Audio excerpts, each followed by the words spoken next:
So today has turned into way more of an adventure than I anticipated. I made it okay driving the minivan, but when I got to where my hostel was supposed to be, I had to drive around the block, for about like 10 minutes trying to find it. And finally, I parked the minivan and got out on foot.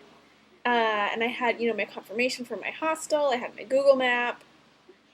Looking around. I'm between the two streets, right where it's supposed to be, and there's nothing.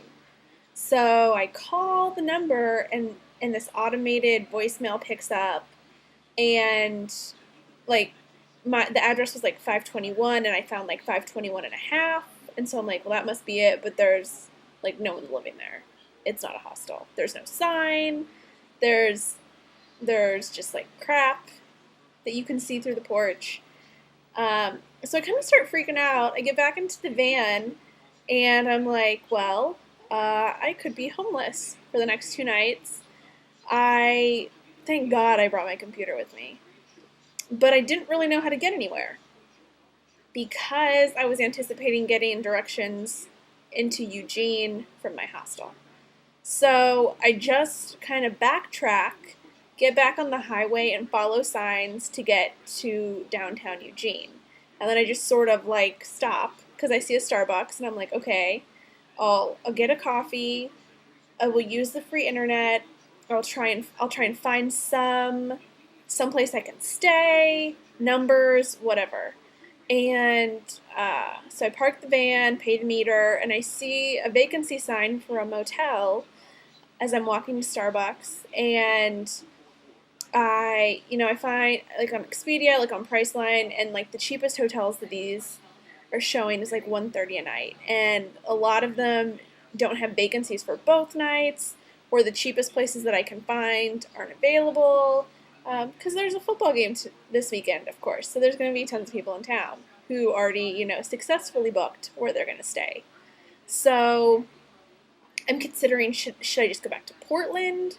And like, am I gonna sleep in the van? Like, could I do that? Um, and like, I'm not gonna cry in this car kind of like phase, but like I can feel like that I want to cry because I'm just like, I planned this. Like, I paid my deposit. The hostel does not exist. Awesome. So I call the motel, and the woman answers and says they only have vacancy for tonight, not tomorrow. And after I, continue my searching online, I'm like, well, maybe I just stay here one night, or I just stay until I can find another place. As long as I can get tonight covered, I'll like stop flipping out so much. And so I go into the motel, and I see the woman. I'm like, oh, hi, I just called. And I, explain how I thought I was supposed to be staying somewhere else and it doesn't exist.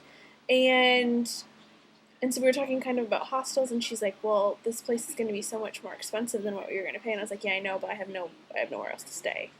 And she's like, why are you here? And I was kind of like, because I want to be, because it seems cool. And so finally I do I just kind of like, this is the cheapest place I can find. You guys had good reviews.